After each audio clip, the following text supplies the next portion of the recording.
And now, right to your hosts of Down the Garden Path, Joanne Shaw and Matthew Dressing.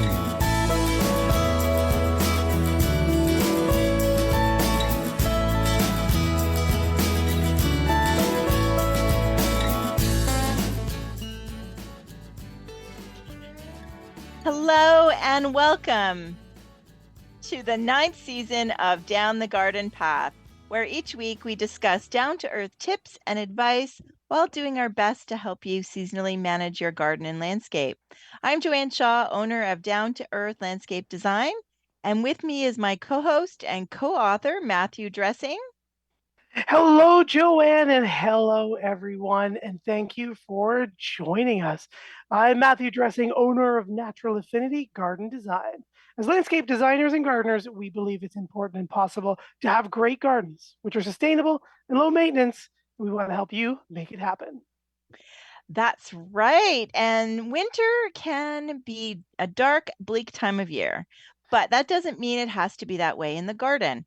Tonight, on the season 9 premiere of Down the Garden Path, we're talking about how to create winter interest in your garden and landscape. What is it about your winter garden that you enjoy so much? Do you have a favorite plant or perhaps a special garden feature? We'd love for you to share what adds interest to your winter garden. Write us here at Down the Garden Path podcast at hotmail.com.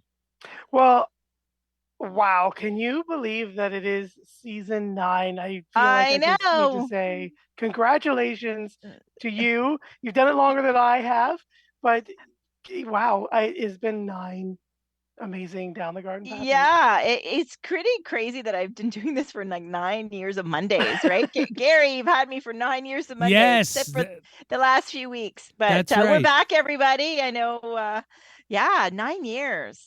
Yes. Oh, and yeah. I was surprised too, Gary, just before the show you were saying reality radio has been around for 13 years. 13 years. Congratulations on 13. Thank you very much. Yeah. And congrats to well. you. Thank you. Congrats to you guys as well. Thank you very much. Thank you very much. Yeah, so thank you as well to all of the listeners for keeping us on the air and this project of love. We do really enjoy doing Down the Garden Path every Monday night at 7 in the evening, bringing you interesting tips and just chatting about gardening. That's right. That's right. And everybody that wrote in over our little break, we took a break to just kind of regenerate and do planning. And we've got a few new things up our sleeves for you, right? That's right. And can you blame us? It's been 9 years. No. Yeah, I know. Yeah. So that's the thing too, right? When it's been so long, we wanted to see, chat about what works, what didn't work, what we can improve. And we're adding a new segment. Should we tell them now about the new segment or make them wait? Yes. I go for it. I think you had a great name for it. I know, our stepping stone segment. So in the honor of Down the Garden Path on some stepping stones, but we wanted to end every show as much as possible with just something to do in the garden now, a tip, whether it's just something that gives you a step forward in your garden, right, Matt? Yeah. So we're gonna whether it's a plant tip, a garden tip.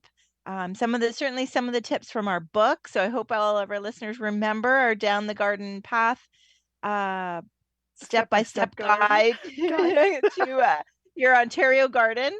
So we just want to make sure that, I know we talk about a variety of different topics that are plant related and garden related and guests that are the same, but we just want to make sure that every episode we're kind of teaching you something new or reminding you, especially in the winter, right? When we're like, oh, what should we be doing? What could I do? We can give you a little tip and suggestion. So our stepping stone segment. It's a bit of a mouthful, but I like it. Right, exactly. And don't forget, what, we're here every Monday night, and you can follow us on the podcast if you're not able to tune in. Thank you as well to those who aren't joining us live. We really appreciate you as well while you're listening in the car or at home or in the back garden. We enjoy you as well. But we also have a couple social media channels that you can follow us and join us on. So you can check us out on Instagram at Down the Garden Path Podcast, as well as join our Facebook group, at Down the Garden Path podcast as well. So we are on Facebook. It is a private group where we just like to talk about gardening, but don't let that scare you because there is just a question that we ask about, where do you listen on the radio or do you listen on the podcast, that kind of thing. But yeah, join us the conversation afterwards. Joanne and I frequent there. We post a little bit there, becoming more active there as well. We're gonna try. So those that are there, I know Rhonda is very active there. If she's listening tonight, we are going to try to be there a little bit more. So yeah, we would look forward to connecting with people because the emails are great, but I feel like it's not as much of a connection, and then it's hard. Like Matt and I are seeing each other to keep each other in the loop. So Facebook just makes it a little bit easier. So anyway, and if you hate Facebook, we completely understand. But we're happy you're here, and you were happy that you were joining us on January 23rd, and hopefully you've forgiven us for taking a little bit of an extended break. Yes, indeed. Irene has written in the first write-in of the year. OMG in like size 72 font, bolded. You are back. I was bored on Monday evenings. Thanks. And thanks, Irene, for waiting around and enjoying the winter break. And we are back indeed with lots of great episodes and content for you as well. Speaking of which, yes, tonight, one of our questions, and I apologize, I forget who it is, and maybe I'll just try to look that up. But one of the suggestions we have over the winter was adding winter interest in our gardens. And I think you and I can probably both agree this is one of those spots or one of those seasons that often gets forgotten or not quite as thoroughly considered. Whether we're designing our gardens ourselves or you have a designer, winter is just kind of who wants to be out there in winter? It's not really a gardening month. So we kind of overlook it. But just like you said in the beginning, that doesn't have to be the way. Your winter garden can be just as inviting and interesting as any time of the year. Especially whether we have snow or we don't, because sometimes I feel like people don't think it's important because, it's all just going to be covered with snow anyway. Well, we've had very little snow, and so you just see the brown and nothing interesting. And if you've cut everything back, then there's really nothing to look at. So that's just some of the stuff we want to talk about today, that even if there is no snow, you should have something interesting in your garden and interesting colors. And I know for the most part, there's no flowers, which tends to be the gardener's focus, but there surprisingly is a few things that will start blooming at this time of year. That's right. And just as you mentioned about not a lot of color, I think we all forget that brown is also a color. We use it in our logo right there.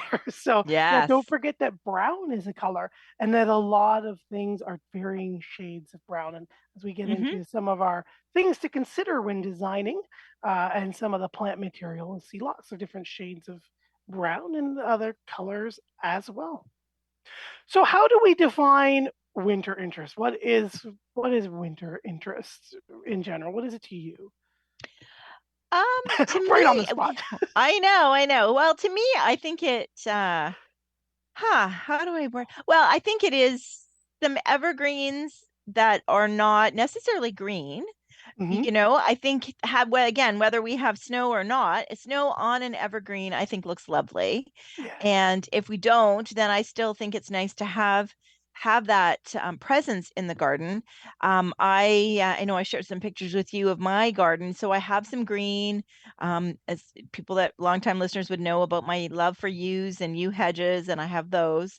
But I also have some yellow evergreens and some blue evergreens, and you really do notice them and they really do stand out. So I feel like for me, despite what most people think about a winter garden is interest, like is color.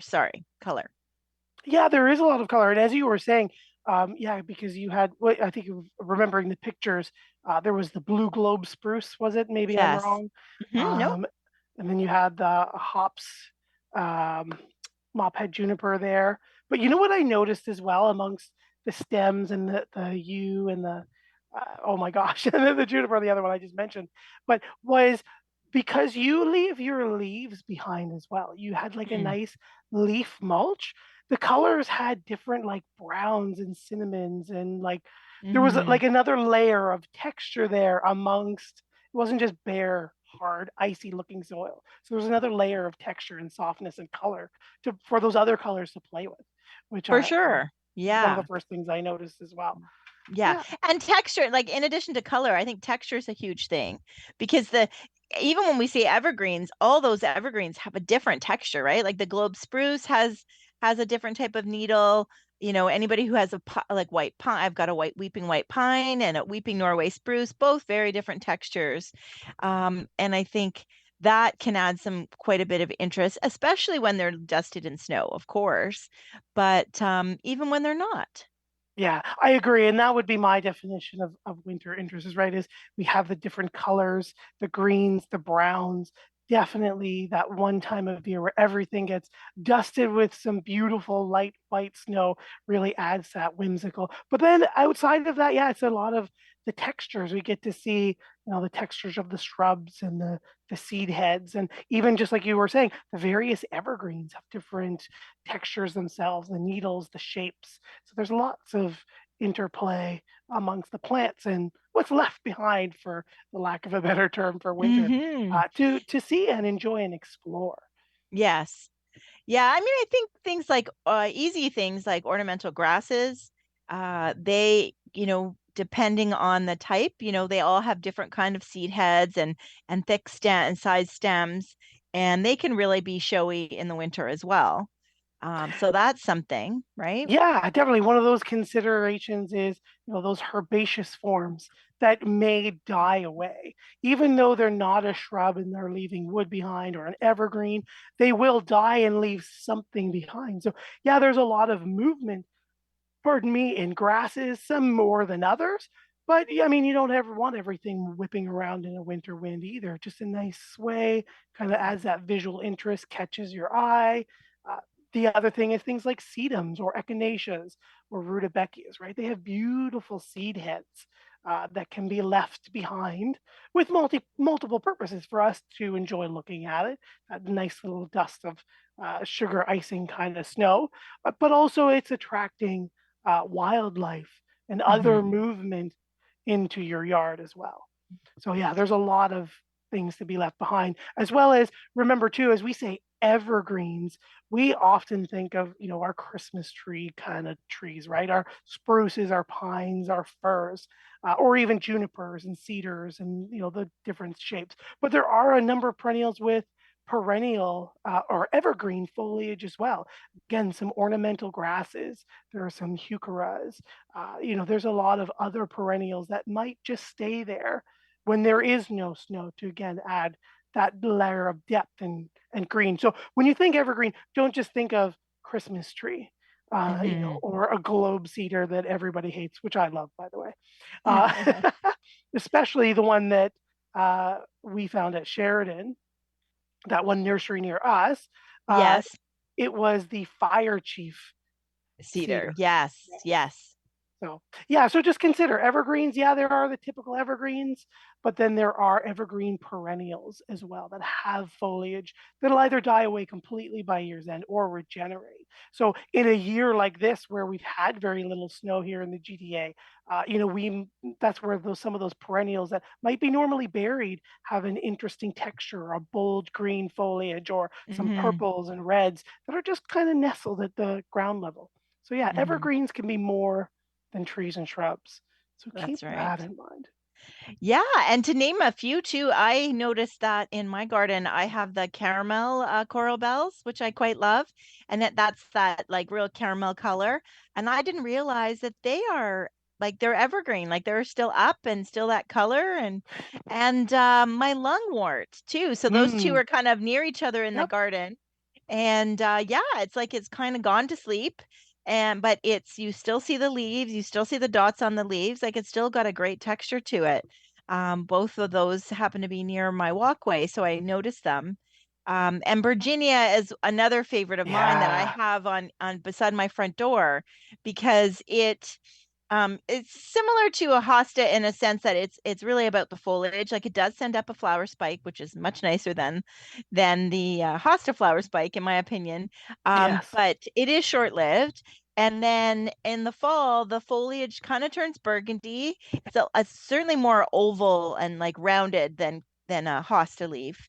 But then the leaves they're like thick and leathery, and they do get a fall color, and then they just kind of go to sleep. They don't disappear. They don't go all mushy like a hosta does. Yeah. They just stay there. And then come spring, they like just perk back up again, and it's really a cool plant. And I was somewhere and I can't think of where I was now, and they mass planted them. Yeah. I've Oh seen that my in a couple goodness. places, in Toronto Yeah. especially. Yeah. Yeah. So I had never thought of doing that. And I think it really, because the longevity of the foliage, I mean, the flowers are a bit of a bonus, but the foliage and the texture really was kind of a showstopper. So yeah, yeah. So those are Yeah. some plants. If you are looking to add something, hopefully you're taking some notes for your garden, right? That's right. And if you're Yeah. not, don't forget our show is released as a podcast to perhaps some of our newer listeners, that you can always go back on your favorite podcast provider and find past episodes of evergreen year-round content. That's right. And if you have a plant that you love, or that love that it stays evergreen, or something in your garden, then we would love to hear about it, wouldn't we, Matt? We would, especially because we're here in the GTA and winter is a fact of life. But, winter looks different for everybody, whether you're on the coast of BC or you're down in Florida or Texas. Winter looks a little different from everybody. So we may not know everybody's plants, but that's the thing about gardeners. We love learning about new plants and seeing new and cool textures, and interesting flowers and shapes and leaves. I digress. You do, you do. Do we have a few listener questions, or? We have a couple of people who have sent in some images. So Beth sent in an image of an old couple and they're planting some bulbs. Very cute. We're getting back up and into the thing. So thank you for that, Beth. Oh, and if I don't weird out my computer here we go. Um, Hello, Matt and Joanne. Welcome back and Happy New Year to you. Here's some nice homemade environmental sidewalk de-ice for you to post to your listeners and fans. So, a recipe for Jim on some environmentally friendly sidewalk de-icer. Maybe we'll share Jim's post and Beth's post, maybe in the Facebook group so that everybody can see Let's them. But see. Yeah. thank you, Jim, for the warm welcome back. We're excited to be back, the 9th season. And then Karen has also written in, so glad to see you back on the radio. My project using PVC pipe and old gutters, lots of glue. So looks like she's made a cool hydroponic setup. Yeah, Very very cool. cool hydroponic setup, Karen. That's great. We have one of those. We want to do a show on that. So thank you Me too. And very coming up soon. much for inspiring us, right? That's right.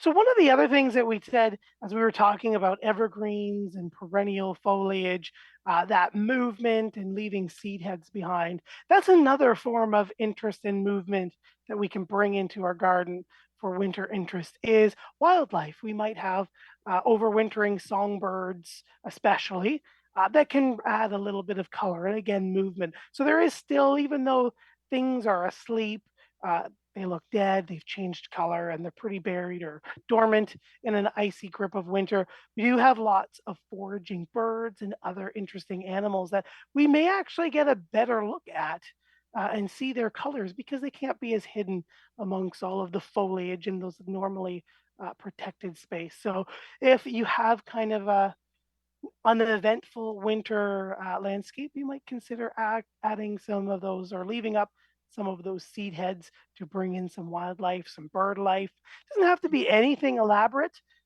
Just having some of that movement and that food source will draw them in as well. And if you're really into birding for winters, one of the best things that you can do during the winter is leave a source of water out Mm-hmm. for your birds. Water is scarce, especially thawed water.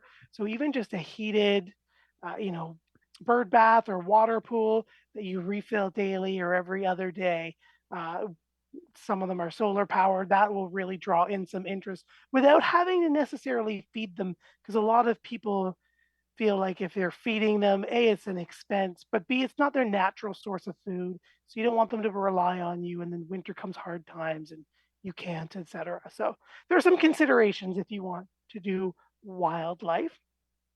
One of the other things that you can add into your garden, we talked about evergreens and some dead seed heads, but moving a little again along the lines of fruit and food, you could add some berrying shrubs as well. So for example, a winterberry shrub that just packs itself with these beautiful winter berries that persist into the winter, in which the birds and animals will come and investigate. But the thick, dense clusters of berry really add a contrasting pop amongst the upright stems and the nice gray, smooth bark. So gives you kind of another layer. And you can again use them as cut flowers. So you could go out and cut the stems of large winter Mhm. berries, bring them indoors, bring that garden again indoors, even in the dead of winter, to provide a little bit of interest and color into your inside life as well. Kind of Mhm. scratch that itch of getting outside in the garden. That's right. That's right. Yes, if you have a protected area, holly is always Mhm. another one to think about that will stay, evergreen and have also, if you've got the male and female, you have some red berries. So that is a great option. In addition to, oh, I just escaped. Oh, the dogwoods, right? The Yeah. something that has the red stem. So I know you'll see them often if you're out in nature on a walk, you'll see like little mounds or little huge groupings or swaths of red branches in the winter sticking out of the snow. And that is either the silverleaf dogwood goes red, right, Matt? Yep. And the more dwarf, if I'm going to use it in a landscape design, I usually choose ivory halo, which is a much smaller one. It'll get to be about 4 feet. But yeah, so the stems, even though they've lost all their leaves, the stems are red. So it's Yeah. a nice way to have a or and there's green and yellow twig dogwoods as well. So you can get like a limey green or a yellow twig. So you could really have a nice little area that with pops of color. Yeah. And and use those sticks inside, same or in your in your urns if you do Christmas arrangements inside or outside the house. That's always handy to have your own and you not have to buy them every year. Right. Isn't that a great thing? That's right. Yeah, there's lots of shrubs. Whenever you're purchasing a shrub, consider what it would look like in the winter as well. So, like Joanna said, there's the dogwoods, there's the flame willows, there's carria with the lime chartreuse green stems through the winter. But also, there's a lot of plants like nine bark, for example, that will lose their colorful leaves, flower in June, but then they have the beautiful exfoliating bark revealing Mm. cinnamons and reds and taupes and different browns and beiges. So exfoliating bark may also be, or is also a good way Yeah. to look at your shrubs as well, right? I think we all consider the birch right away, the classic Hmm. white bark and the gray leaf scars and rings all around. That's kind of our classic exfoliating bark. So exfoliating is a term for bark that basically peels and very naturally fluffs or comes off of the tree itself. So that's what the exfoliate, much like we exfoliate our skin, right? Yeah. So plants will do that too. One of my favorite year-round plants is the oak leaf hydrangea as well. Just the seasons of interest. Got that big, beautiful oak leaf in the hydrangea. Then we're going to see big panicles appear in whites and reds and pinks for most of the summer, rewarded in fall again by beautiful burgundies, mahoganies, purples, and pinks in their fall foliage. And then as those leaves pop, we're going to see beautiful, rich red cinnamon exfoliating bark on the older stems as well. So you're really going to have a point of interest all the way around. And even the underside of the leaves are slightly tomentose or like woolly underneath. So even as they expand, you've got color and interest first thing in the spring and then popping into this big oak leaf. Yeah. Oh, that's good. You're getting everybody. He's getting very excited talking about this. So, Yeah. I did want to mention. I know we talked a little bit a while ago about the shrub evergreens, right? Like the mops and the glow blue spruce. But there are several that actually change color too. Yeah. Um, um, so the Russian cypress is one that will change from, it's lovely green all summer, and then in the fall it kind of goes coppery and then brown, and then in the spring it just greens up again. And I'm also thinking of the juniper, which is the one that I think it's bluish and then it goes burgundy as well. There's the horizontalis group. Is it blue? Is it a horizontalis? Yeah. Yeah, I want to say, is it blue wave? No, it's not blue wave. Blue, not blue chip either. I'm totally gonna forget what this one I is. I know. can I see guess I what you should have mean. looked that up Yes, before we I should have done said it. that. So I will look that up. But yeah, so it is. So it's a way to have something change. Like even though you're used to things changing throughout the gardening season, whether Ooh, it's spring to summer, summer to fall, and fall to winter, sometimes yeah, that things you having something interesting like evergreens, change color, from one color to another is also a kind of a cool aspect to the yard. yes. Um, Was it yeah, was it icy blue? no, No, okay. That's a nice low growing kind of blue green yeah, typical spreading one as well. Yeah, so okay, if you see Juniperus horizontalis, that species tends to take on some good winter color. So we can see them go either, a rich, again, green brown, but a lot of tends to have on like a blue or almost like a reddish or a purplish color as well through the winter. So yeah, there's lots of different evergreens that will just change. And remember too, even evergreens that tend to stay green, for example, like our boxwood, right? They will bronze, or our nice emerald cedars, or even just our native white cedars. They have a natural bronzing that will occur to the foliage as well. So you get that nice rich green, that structure, and then a nice light bronze. So again, there's always things changing. As I talk about things like upright cedars and junipers, reminds me too, just another way to add interest to your garden. Your evergreens don't have to be in just one shape, right? Christmas trees aren't a shape right. or are a shape. But for example, you were saying the spreading juniper, the blue one that we're trying to remember, right? It Hmm. has a nice arching, mounding, kind of waving ground cover. We can have cedars or as well that are nice globes, but we could also prune and shape some of our evergreens as well. Now, granted, there is definitely more maintenance to the pruning and things, and we are all about low maintenance. But if you're a little bit more adventurous, you could have a nice pom pom. You could have a nice spiral cut cedar. You could also have some evergreens on standard. So, there's blue chip juniper, uh, Japanese garden juniper, the Russian cypress, like you said, that aren't necessarily just planted in the ground. They've been grafted or grown up, and then they can add again another shape, another texture and dimension amongst things as well. And I also Hmm. say, just as I think about cedars, if the junipers and the cedars, as typical as they might be, the shape of their foliage as well is very linear versus the classic white cedar where it's kind of Right. ruffled or tousled hair. We can get some very strong vertical lines and layers of texture visually as well Hmm. from our evergreen. Yeah, and I think of my weeping, so I love weeping evergreens. So that's another part. So in addition to the standards, which is a great idea, because they really would become a focal point in the garden when everything else is not blooming, kind of thing, and not leafed out. So that is interesting. And my I love taking photos in the winter of my weeping white pine and my weeping white spruce. I think actually mine's a Norway spruce, weeping Norway spruce, but really adds quite an interest to the garden. So yeah, there's That's lots right. of ways, right? And there is flowers. Are we going to talk about flowers, or we'll save to after the half-hour break there.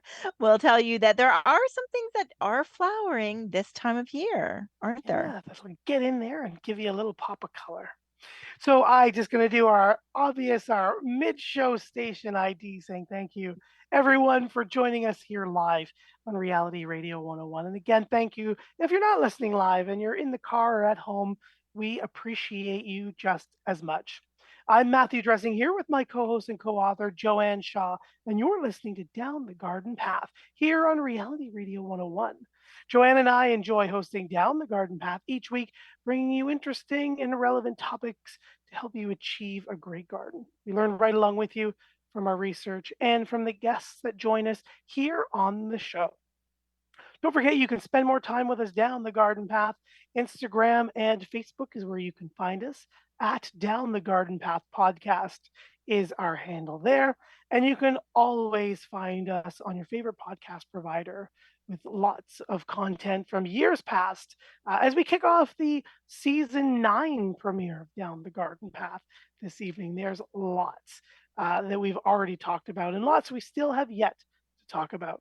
So while you're checking us out there, don't forget to hit that like, subscribe, share, and leave us a comment. We again love to hear from you, and we look forward to seeing you on Facebook and Instagram as well.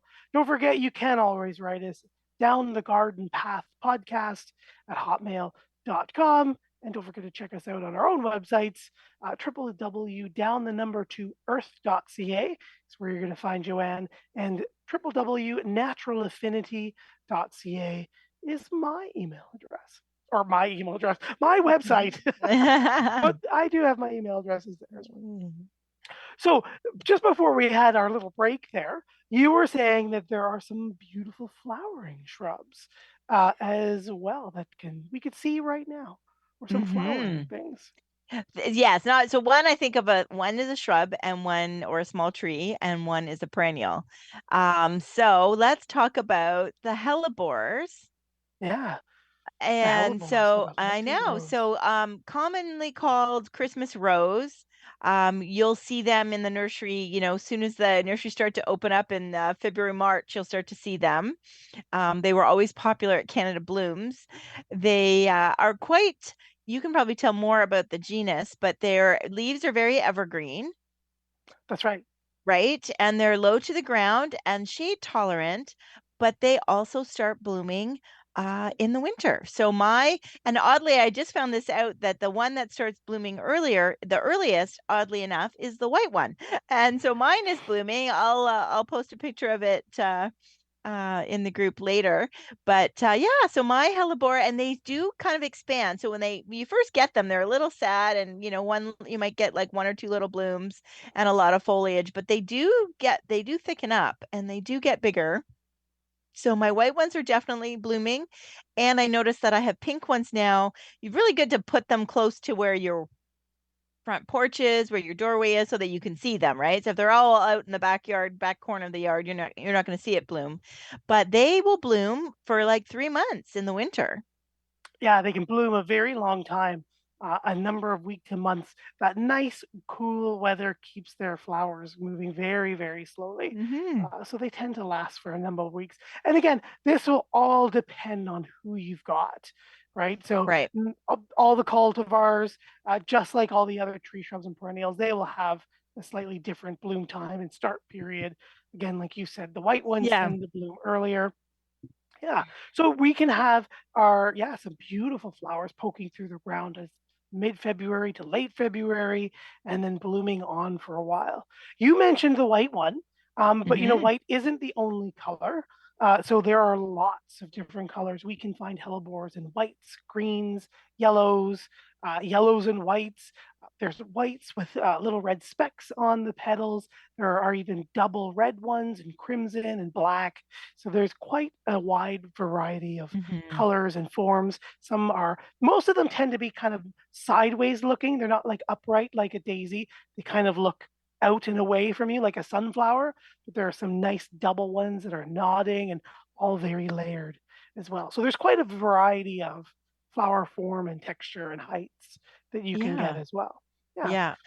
And their foliage is very interesting. So I've seen it. I can remember Nancy and I were in a garden tour in Niagara-on-the-Lake a couple years ago, and there was this whole patch in the shade in September of this really cool foliage. And we were all like, and there are other people too, and we're all like, it was nice and dense and thick, and it wasn't like, was it a ground cover? It seemed too bit, it was like we were all like having this debate. Somebody said hellebore, and we're all like, oh my gosh. So in the rest of the year it could be a nice, it's a nice green carpet, really interesting looking leaves. And if you mass planted them, and this happened to be, a shady corner, and they had big oak trees on the property, so not a ton of sun. So yeah, so it was kind of neat to see that they were noticed in the winter. Yeah. And as you say that, that's another Or good point. sorry, in the fall. Like, sorry, yeah. Yeah, that's another good point about, as you mentioned, their lighting conditions. So obviously right now there are no leaves that really are out on our deciduous trees to provide shade. So we're going to see them in what we call deciduous sun. So it's sun when there is no leaves, or the deciduous plant material around us has lost all of its leaves. The sun is there, but it's much weaker.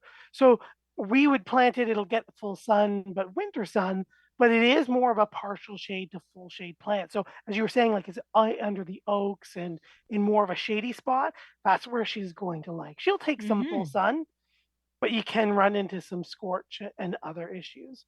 And just to kind of build on what you said too, the evergreen foliage, it's very textural. So it's glossy, dark green. It's got some prominent midribs, which again adds some texture and some depth, but they're also palmately compound. So what it means is the stem rises up and the leaf sends out like the fingers of your hands. So there's sections, or like a Japanese maple leaf. So it's not just kind of a blah, plain, the stereotypical leaf you picture in your head. You've got a beautiful structure and shape to that evergreen foliage as well. Yeah, almost tropical. Like it's almost like a tropical plant. I mean, and I can remember it really us. Yeah, I can, because when you, like, like I said, I have three, but they're in three different spots in my garden, kind of tucked under, under other plants. And so, but when you saw them all together, kind of mass planted, like all of us, were just sitting there like stumped.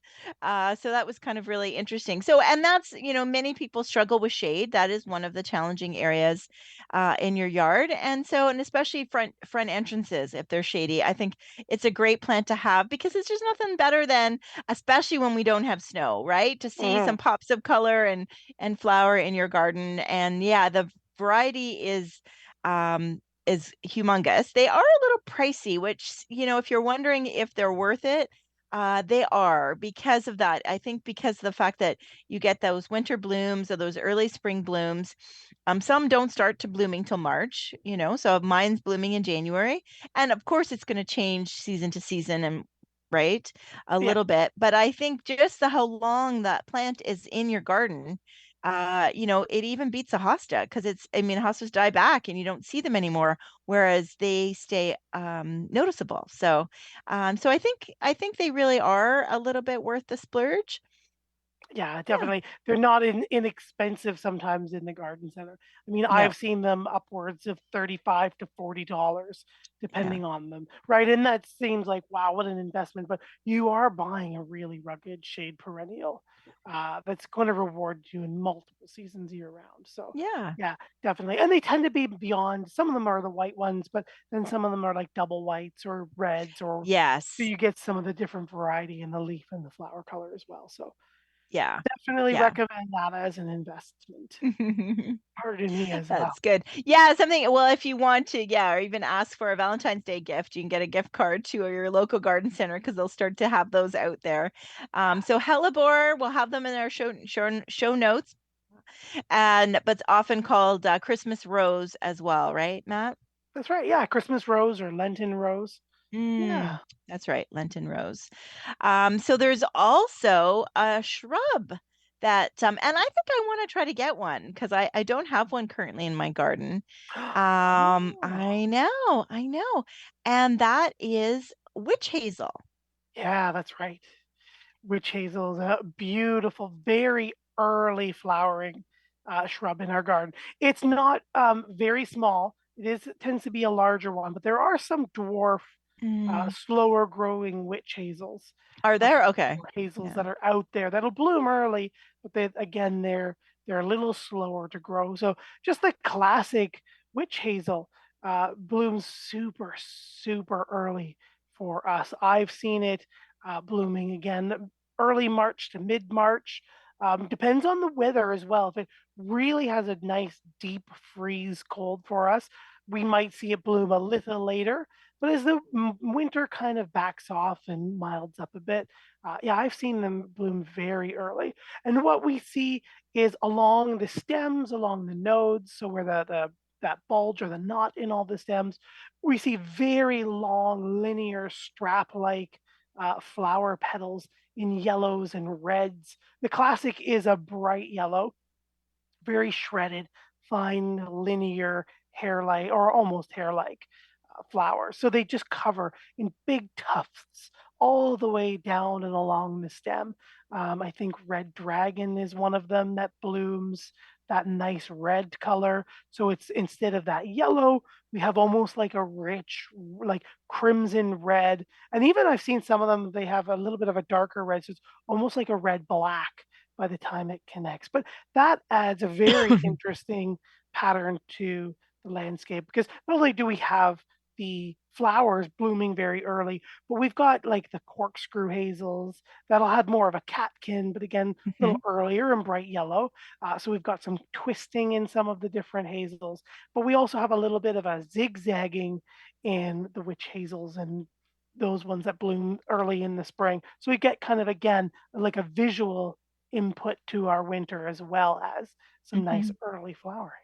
Yeah. And they have a really interesting leaf, don't they? Yeah, very interesting leaf, kind of our I'm going to totally forget it, and this is horrible.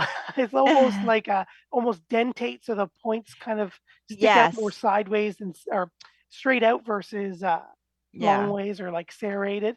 But it also has some texture. There's a slight pubescence to it. It's got a nice midrib and a nice rich dark green color throughout the rest of the year as well. So think about it, even if it's not, I know I mentioned about planting, near your front door, but think of even windows, like, to have a window and, in the near distance, there's a witch hazel where you can enjoy seeing that in this early spring, late winter. Same with hellebores. If you've got a low window or a big bay window where you're looking out at, that's another thing to think about, because I think that one of the other reasons why we don't really consider winter as far as the garden is because we're not outside, right? Yeah. But I think of our views looking out of the house, and what do you see? Do you see the neighbor's car? Do you see the neighbor's house? Do you see, in one of my cases, I've got the mail, like the neighborhood mailbox, that type of thing. But you can still have plant things for that visual interest from the windows, from inside the house. That's something to think about. That's kind of a design trick that I always, I think the views from the house are very important because we are only outside for so long and we're inside the whole year. And what you see out of your kitchen, your back patio doors in the kitchen, what you see out your front window, those things matter. And you can choose something for that, multiple seasons. So witch hazel, which we've never talked about before in the show. No. Yeah, I know. Is it native, Matt? It is native to certain species to Canada. Yeah, it's And native to somewhere, right? That's the problem. But no, yeah, is I'm it just trying native? to think. It is North American, but I think it's like Quebec through Minnesota, a little bit of Ontario, and New Brunswick. So the Okay. northeastern part of North America. If I'm remembering correctly. Yeah, I might be a little off on the range, but yeah. So it's a beautiful, again, North American native shrub. Yeah, I don't know I forget where the hellebores. I was trying to remember too where the hellebores were native to, but I want to say Europe, Italy, Greece, along the Alps or the woodlands there. But I may be wrong. If you know, you can write us. Podcast@hotmail.com. Or we can Google it. Yeah, they're Or Eurasian that. genus. Ranunculi. That's interesting. Family. Mm, So, um, yeah. So very it does interesting. look European. Yeah. So an evergreen flowering. Yeah, if you Google the pictures, they really are kind of cool. And why is there stink? So what is stinking hellebore? Is that a different one? Did you know about that one?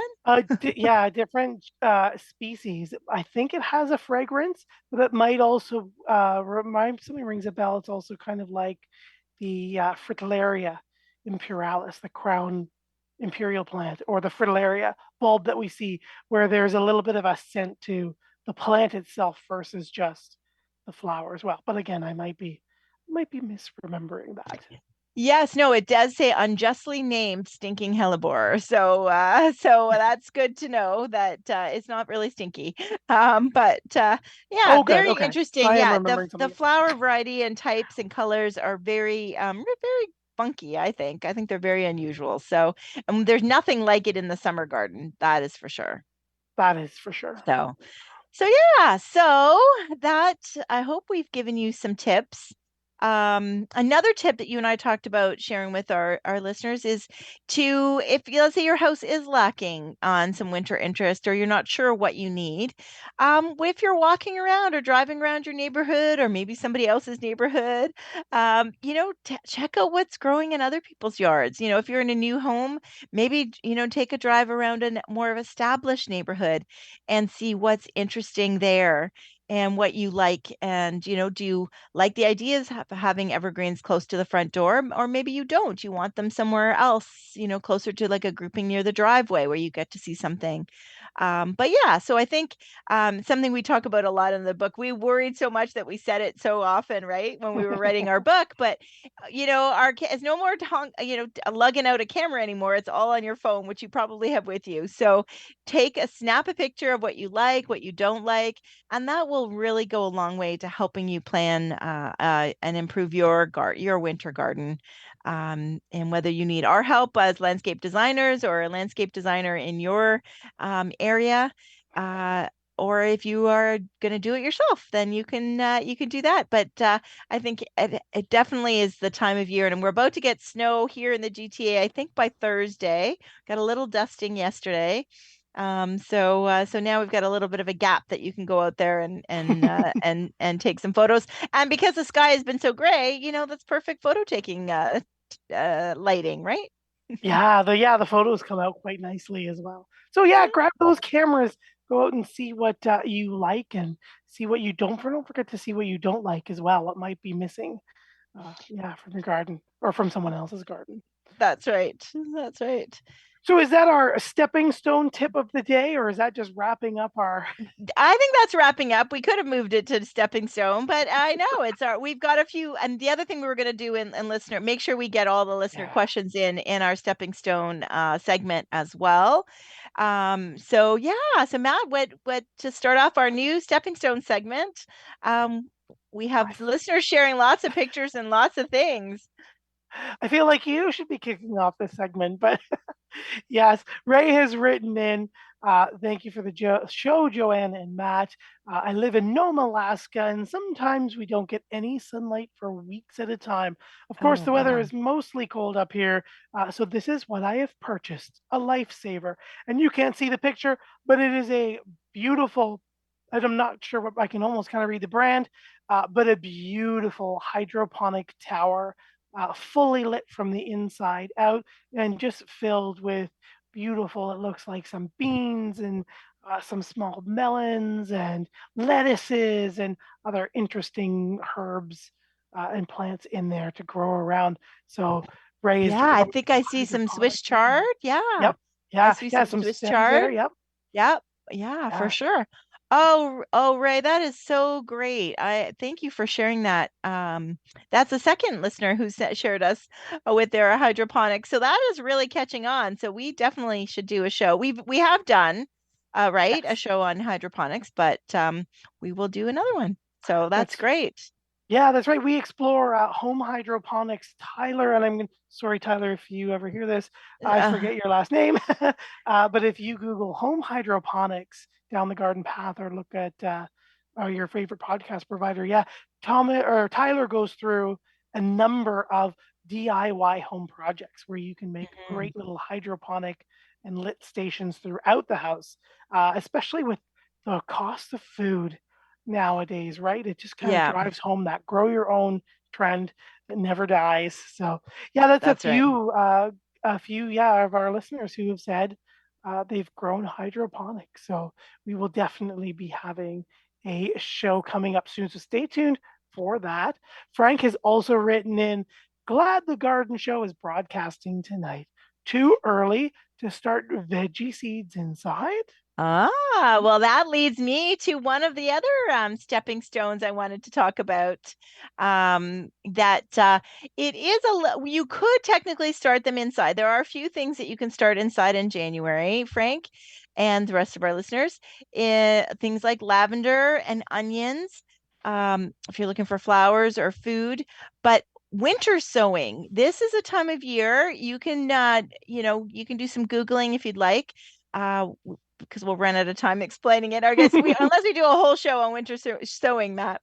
But I know I follow our friends at Savvy Gardening, and they mentioned that actually the onions doing better if you start them outside. So their suggestion was, those like the plastics lidded containers that we, have our spinach in or our Yes, lettuce yeah. in. The So little they've got a tortoise nice, shells. yeah, the tortoise shell. So they've got a nice lid. So you can poke some holes in the bottom for drainage, fill it with your potting soil. I was gonna say pasta. Potting soil, your seed starting potting soil.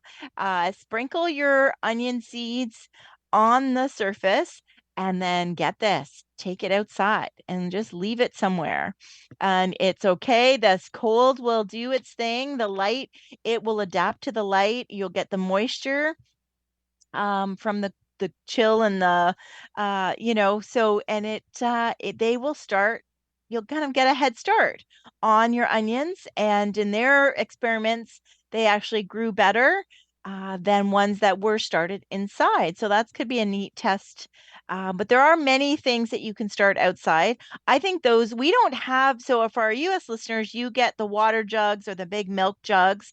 So those are something, there's ways you can do that where you can cut it kind of in half and then fold the top half over and plant the seeds, put the soil in and plant the seeds and then flip the jug back over. We don't get those a lot here in because our milk is in bags, as Yeah. we get made fun of all the time. So we don't have those as readily available, but we certainly do have those clamshell type things with the lids. So definitely for those of you who are keen to start growing something, that is something that you can start doing. You know what? That inspires me because I've always wanted to grow. I think it's a sweeter onion, the Walla Walla onion, and that was one of the things I read recently too. Is to leave them just like directly sow them before the winter, where you're going, and they'll come through. So you know what? Maybe I'll do that. Is grab a little clamshell or the clamshell, not a tortoise shell. Little clamshell containers, and I don't know where tortoise came from, clamshell tomato or containers, and start maybe some of those and see how they go. Very cool. Very cool. Yeah, yeah, definitely. So I think it's worth a shot. I put a couple aside at my house as well. And I think it is the Walla Walla seeds that I actually have that I tried a couple years ago, and Oh, I still have some, hoping they're still viable. And yeah, and of course you can if you want to start them inside under grow lights, that's another option. Often I know we've done shows about this in the past. Um, Windowsills really aren't enough for anything that you want to start growing of any substance in the house. You really do need grow lights. So that is something, they're definitely much lower in price than they used to be, and LED, so they don't take up a lot of energy either. But you can definitely get one like a little kit that fits over a seed starting tray and set that up in the basement on a timer. Usually, they'll need about 16 hours, 16 hours of light 16 on, 8 off kind of thing. Yeah. Yeah, 16 on, 8 off. So timer's your friend. And not forgetting about it in the basement, especially if you put it in the basement. I know in the past I've done them in the dining room so that I know I'm not going to forget about them. So yeah, so I just wanted to drop a little stepping stone to your garden. So for people who are wanting to start something. That's right. And now is the time as well to, if you haven't already, grab those seed catalogs and start visiting your favorite seed suppliers online or in your garden center. The greatest number of or greatest variety of seeds is on the shelf now or about to be on the shelf, depending on where you are. So plan that garden and start looking at seed suppliers and other things like that to grab your supplies before they're all gone. That's right. That's right. And Walt Purchase and now. Frank and Ray have all been, I know they've been ones emailing and wondering when we're back. So thanks for staying with us, guys. Yes. Um, Walt says yeah, hello and nice to hear your voices and advice. Joanne and Matt, a pleasure. Thanks, Walter. So thank you for writing in. So yeah, so we're getting close to the end of the season premiere of 9 years here down the garden path. Not all, well, I guess yeah, all nine here on Reality Radio 101. mhm, I was thinking of Gary's age thing. So yeah, so we hope that you guys have enjoyed the show. Thank you so much for sticking with us. Thanks for, again, different show topics. I think Dave has sent in a topic, spin on herbs, that we'll definitely look at as well. So thank you for keeping us company and writing us uh, during the winter break. Hopefully we got back to everybody as we were here, there, and everywhere and enjoying the holidays. that's right. And next week, what are we Which we talking about did. next week? Were you just going to say that? Yeah. Yeah, as I say, and there's lots more to come. Look forward to. So January 30th. It's been a few years now. I think we were talking about it earlier, and this is going to be 3 years going now. So we're going to reinstate one of our favorite Down the Garden Path episode series, the Month in the Garden. So next week kicks off a new year with February in the garden, where we'll go through all the tips, tricks, and advice, the things you can do indoors and maybe even outdoors in the month of February, because every month has got a little bit to do each time. Mhm. So join us for February in the garden next week. And the week after that, we're going to take a dive into the tiny world of terrariums, where we can talk about the different types of terrariums, styles, and the plants that work in those beautiful little ecosystems. So stay tuned for that as well. And I think that brings us to the end of another episode of Down the Garden Path here on Reality Radio 101. Happy season 9 premiere. Yes, yeah, happy. And thank you everybody for hanging in there with us and Yes.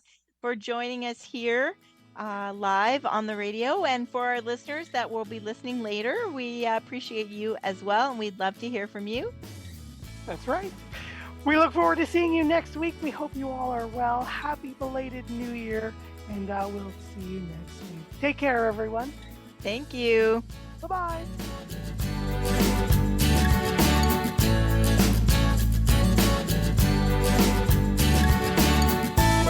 Thank you for listening to Down the Garden Path with your host, Joanne Shaw and Matthew Dressing, right here on Reality Radio 101.